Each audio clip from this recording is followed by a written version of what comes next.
हमारे यहाँ एक कहावत है बॉस, तू करे तो रासलीला, मैं करूँ कैरेक्टर ढीला। ये कहावत तुम लोगों ने भी सुना होगा, बहुत ही प्रचलित कहावत है, बहुत ही प्रचलित डायलॉग है ये, और कई बार इसका यूज किया जाता है। लेकिन आज इस डायलॉग का सही मायने पर हम लोगों ने अर्थ देखा कि भाई ये डायलॉग जो है ना, ये सचमुच सही काम करती है। अब आप लोगों के मन में चल रहा है भाई कैसे, तो आप इस समय सैयद मुश्ताक अली ट्रॉफी चल रहा है, उस मैच में ईशान किशन ने 23 गेंदों पर 77 रन ठोके थे। कहीं किसी मीडिया ने इस पारी का विमोचन नहीं किया, इस पारी का प्रचार नहीं किया। बड़े बड़े यूट्यूबर सब जो है वो इस समय इस पारी के बारे में नहीं बातें कर रहे, क्योंकि पता है कि भैया इस समय ईशान किशन का दिन खराब चल रहा है, उनकी थोड़ी सी डिमांड कम है इंटरनेट पर, तो उनको लेकर के वीडियो कम बन रहे हैं। और वहीं पर हार्दिक पांड्या 41 रन बना दे तो भाई साहब हाइप कह टूट जाता है। हर जगह ट्रेंडिंग हार्दिक पांड्या, हार्दिक पांड्या, हार्दिक पांड्या। वीडियो का थंबनेल देखो तो भी हार्दिक पांड्या, हर जगह हार्दिक पांड्या। ऐसा क्यों भाई, ऐसा क्यों हो रहा है? ईशान किशन मतलब इतने ज्यादा गिर गए हैं क्या भाई? इतने ज्यादा गिर गए ईशान किशन। जिस खिलाड़ी ने टीम इंडिया के लिए इतना जबरदस्त परफॉर्मेंस किया, इतने शानदार तरीके से खेला, भाई कभी किसी को मतलब अपने खिलाफ आवाज उठाने का मौका नहीं दिया। आज उस ईशान किशन की ये हालत कर दी गई है, और ये हालत पॉलिटिक्स के सिवा और कोई चीज हो ही नहीं सकती है। ईशान किशन के पापा भी इसको लेकर बहुत खफा दिखे, बहुत ही नाराज दिखे ईशान किशन के पापा। हालांकि अभी जेडीयू ज्वाइन करने ईशान किशन के पापा भी राजनीति में आ गए हैं, लेकिन वो दूसरा राजनीति में आए हैं, वो क्रिकेट की राजनीति से दूर है भाई, वो देश की राजनीति में आए हैं। बिहार के लिए अच्छी बात है कि ईशान किशन के पिता जो है प्रणब पांडे वो आ गए हैं राजनीति में। खैर उन्होंने एक स्टेटमेंट भी दिया था कि भैया ईशान किशन का करियर यदि खराब हुआ है ना, तो पॉलिटिक्स की वजह से खराब हुआ है, और बहुत ही गंदी पॉलिटिक्स चली है। ना सिर्फ टीम इंडिया की बात करें, बल्कि मुंबई इंडियंस के जो फ्रेंचाइजी थी ना, उस फ्रेंचाइजी ने बहुत ही गंदी पॉलिटिक्स खेली है, बहुत ही कमाल की पॉलिटिक्स खेली है भाई। और इसकी जितनी भी भर्त्सना की जाए इस पॉलिटिक्स की वो कम है। ईशान किशन अभी डोमेस्टिक क्रिकेट में काफी शानदार परफॉर्मेंस किया है, बहुत ही जबरदस्त परफॉर्मेंस किया है। इतने सालों से मुंबई इंडियंस के लिए भी कमाल का परफॉर्मेंस करते आ रहे हैं, पिछले साल भी। हालांकि थोड़ा सा उनका जो परफॉर्मेंस है वो बिलो डाउन रहा, लेकिन फिर भी कमाल का परफॉर्मेंस किया, काफी जबरदस्त परफॉर्मेंस का। पिछले साल मतलब ईशान किशन के परफॉर्मेंस की बात करें तो भैया इसलिए भी ईशान किशन का परफॉर्मेंस डाउन चला गया, क्योंकि उनके साथ जो कांड किया जा रहा था ना, जिस तरह से मेंटल फटीग में चल रहे थे ईशान किशन, बहुत ही खराब मेंटल फटीग में चल रहे थे। और उन्होंने गलती भी करी कि भाई उन्होंने फ्यूचर को लेकर बहुत बड़ा प्लान कर लिया। उन्होंने जो है वो हार्दिक पांड्या का साथ देने का एक बहुत बड़ा एक मिस्टेक कर दिया। उन्हें नहीं पता था भाई कि क्रिकेट में जो है ना, कब पैंतरा किसकी तरफ बदल जाए कोई नहीं सोच सकता, किसी को पता नहीं होता है। और पैंतरा बदल गया। जैसे ही हार्दिक पांड्या के अच्छे दिन की वापसी हुई, हार्दिक पांड्या चेंज हो गए। वो ईशान किशन के साथ जो दोस्ती थी ना, उस दोस्ती का अब कोई मायने नहीं रहा। नहीं तो एक समय था जब ईशान किशन और हार्दिक पांड्या दोनों टीम से बाहर चल रहे थे, तो भैया दोनों को जो है, दोनों की दोस्ती काफी तगड़ी थी। हालांकि उस समय तो यह भी कयास उठे थे कि भाई हार्दिक पांड्या को भी सेंट्रल कॉन्टैक्ट की लिस्ट से बाहर रखा जाएगा, लेकिन बीसीसीआई को पता है कि भाई हार्दिक पांड्या के बिना जो है ना, बड़े टूर्नामेंट में शिरकत करना उतनी आसान काम नहीं है, बहुत मुश्किल काम है। क्योंकि हार्दिक पांड्या उस तरह के कैरेक्टर रखते हैं ना, मैच विनिंग एक खिलाड़ी जो कहते हैं उस टाइप के प्लेयर है। मतलब किसी भी परिस्थितियों से जो है ना, वो मैच को टाल सकते हैं हार्दिक पांड्या।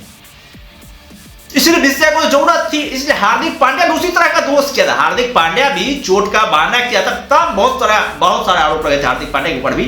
और हार्दिक पांड्या ने किया था आईपीएल के लिए किया था, थोड़ी सी गलती इन्होंने भी करी। आईपीएल के लिए इंडियन क्रिकेट टीम से इन्होंने बहानेबाजी करी थी हार्दिक पांड्या ने भी, और वो भी बहुत ही ब्लंडर मिस्टेक करी थी। लेकिन बीसीसीआई हार्दिक पांड्या के खिलाफ एक्शन नहीं लिए, क्योंकि पता है कि जो नियम कायदे कानून लागू होते हैं ना भाई, वो सभी कमजोर खिलाड़ियों के लिए लागू होते हैं। बीसीसीआई को पता था, बीसीसीआई ने कोशिश बहुत ज्यादा करी हार्दिक पांड्या के विकल्प ढूंढने की। शिवम दुबे, विजय शंकर, तमाम ऐसे खिलाड़ी आए चले गए, हार्दिक पांड्या का कॉपी नहीं मिल पाया बीसीसीआई को, क्योंकि वो रिदम, वो एटीट्यूड, वो जज्बा, वो काबिलियत, वो जो उनका एक अलग ही माहौल होता है। हार्दिक पांड्या जब मैदान पर होते हैं तो उनका रुतबा, रवैया सब कुछ अलग ही नजर आता है। सबसे उनका माइंडसेट जो है ना, कमाल का माइंडसेट है, विनिंग माइंडसेट है। और कई बार उन्होंने साबित करके भी दिखा है, कई बार बहुत मुश्किल क्रिटिकल कंडीशन से उन्होंने फिनिश करके दी है। तो उस तरह के काबिलियत का प्लेयर नहीं मिल पाया बीसीसीआई, क्योंकि बीसीसीआई मजबूर हो गई हार्दिक पांड्या को वापस लेने के लिए। और इसीलिए नहीं तो तुम लोगों को पता है कि हार्दिक पांड्या और रोहित शर्मा, सूर्य कुमार यादव, जसप्रीत बुमराह के बीच ये वाली स्थिति थी। जब हार्दिक पांड्या मुंबई इंडियंस के कैप्टन में एक अलग लॉबी बन गई थी, जो लॉबी हार्दिक पांड्या को सपोर्ट करी थी, और इधर जो लॉबी बनी हुई थी ना, उसमें सिर्फ ईशान किशन थे जिन्होंने की सिर्फ और सिर्फ हार्दिक पांड्या को सपोर्ट किया। और वो इसलिए सपोर्ट किया भाई, जब Hardik Pandya team India captain बनेंगे, और पूरी पूरी संभावनाएं थी कि हार्दिक पांड्या ही टीम का कैप्टन बनेंगे, और कैप्टन बनना इस बात से डिसाइड होता कि मुंबई इंडियंस की टीम यदि 2024 का आईपीएल ट्रॉफी जीत जाती तो Hardik Pandya T20 world cup 2024 के कैप्टन होते। लेकिन वहां पर झटका लगा, और उसका परिणाम जो था वो ये हुआ कि ईशान किशन से इधर सारे खिलाड़ियों की दुश्मनी होगी।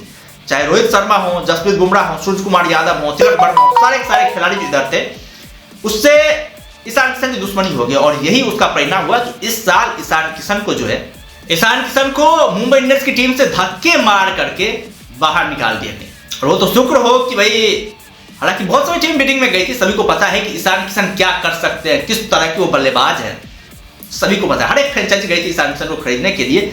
लेकिन जो सबसे दुखद बात रही वो ये रही कि आज जो ऋषभ पंत को 27 करोड़ मिले हैं, ऋषभ पंत जो बहुत हाईलाइटेड प्लेयर हो गए हैं, इसलिए हुए हैं कि भाई चोट के बाद भी ऋषभ पंत को लगातार मौके दिए गए। हालांकि कमाल के प्लेयर है, मैं इस बात से कतई ये नहीं कहता हूं कि ऋषभ पंत के अंदर टैलेंट की कमी है या फिर वो उस टाइप के प्लेयर नहीं है, बहुत ही कमाल के प्लेयर है, बहुत ही कमाल की प्रतिभा उनके अंदर। लेकिन मेरी शिकायत ये है कि भाई ईशान किशन को क्यों नहीं मौका दिया गया? उसने गलती कहां करी थी? कोई तो हो जो गलती दिखाए। कहीं पर किसी भी पोजीशन पर उन्होंने ओपनिंग भी करी, मिडिल ऑर्डर में भी बल्लेबाजी करी, नंबर 5वें स्थान पर भी बल्लेबाजी करी, फिनिशर का भी किरदार निभाया, कहीं पर उन्होंने मिस्टेक नहीं किया, फिर भी उनको इस तरह की सजा भुगतनी पड़ी। खैर, ईशान किशन अभी भी ईशान किशन के पास चांस है, अभी भी मौके हैं ईशान किशन के पास। हालांकि टीम इंडिया में कॉम्पिटिशन तो काफी तगड़ा बढ़ गया। अब बीसीसीआई ने एक अलग प्लान तैयार कर दिया है टीम इंडिया में खिलाड़ियों की एंट्री की। वो ये है भाई, आप एक काबिलियत के साथ इंडियन क्रिकेट टीम में एंट्री नहीं मार सकते। आपके पास 2 काबिलियत होनी चाहिए। यदि आप बैट्समैन हैं तो आपके पास गेंदबाजी की स्किल होनी चाहिए। सिर्फ बैट्समैन को जो है टीम इंडिया नहीं देख रही है इस समय। आप लोगों ने देखा है कि मतलब हर्षित राणा तो गेंदबाज है, उसके अलावा रमनदीप सिंह, नीतीश कुमार रेड्डी, रियान पराग जैसे ऑलराउंडर खिलाड़ी जो है ना, जो यंग ऑलराउंडर खिलाड़ी, उसी तरह से बीसीसीआई आईपीएल से लगातार उस खिलाड़ी को टीम इंडिया मौके दे रही है, उनका परीक्षण करवा रही है, ताकि भारतीय टीम में ज्यादा से ज्यादा ऑलराउंडर आए।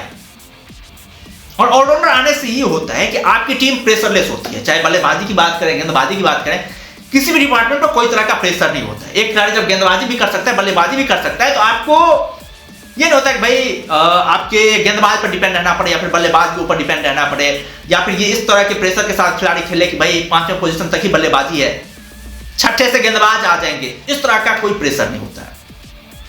इसलिए ऑलराउंडर का बहुत ज्यादा रोल है, बहुत ज्यादा इंपैक्ट है। ईशान किशन ऑलराउंडर तो नहीं है, लेकिन बैटिंग से कमाल कर सकते हैं, बवाल मचा सकते हैं, आईपीएल में सबको दिखा सकते हैं कि भाई वो भी एक महत्वपूर्ण पोजीशन रखते हैं।